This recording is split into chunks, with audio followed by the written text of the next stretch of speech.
एक गरीब किसान की कहानी। गांव के एक छोटे से कोने में रहने वाला रामलाल एक गरीब किसान था। उसके पास मात्र एक छोटा सा खेत था, जिससे वह अपने परिवार का पेट भरने की कोशिश करता था।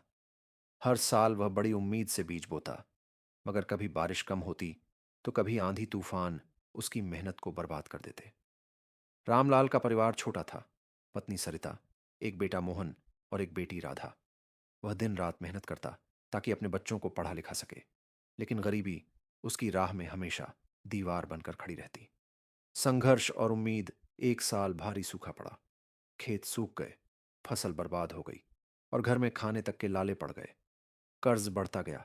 साहूकार रोज दरवाजे पर आकर ताने देता। गांव के कुछ बड़े जमींदारों ने उसका खेत छीनने की धमकी दी, लेकिन रामलाल हार मानने वालों में से नहीं था। एक दिन उसने फैसला किया कि अब सिर्फ खेती पर निर्भर नहीं रहेगा। उसने गांव में जाकर मजदूरी करनी शुरू कर दी। कभी किसी के खेत में काम करता, तो कभी ईंटें ढोता। उसकी पत्नी सरिता ने भी कुछ महिलाओं के साथ मिलकर हस्तशिल्प का काम शुरू किया। धीरे धीरे उनकी हालत थोड़ी सुधरने लगी। परिश्रम का फल रामलाल ने अपने बेटे मोहन को पढ़ने के लिए शहर भेज दिया। मोहन ने भी अपने पिता की मेहनत को बेकार नहीं जाने दिया और कड़ी मेहनत से पढ़ाई की।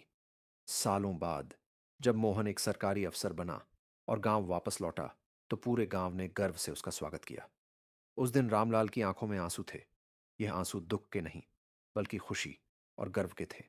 उसका संघर्ष रंग लाया था। अब उसका परिवार खुशहाल था और गांव के दूसरे किसान भी उससे प्रेरणा लेने लगे। सीख।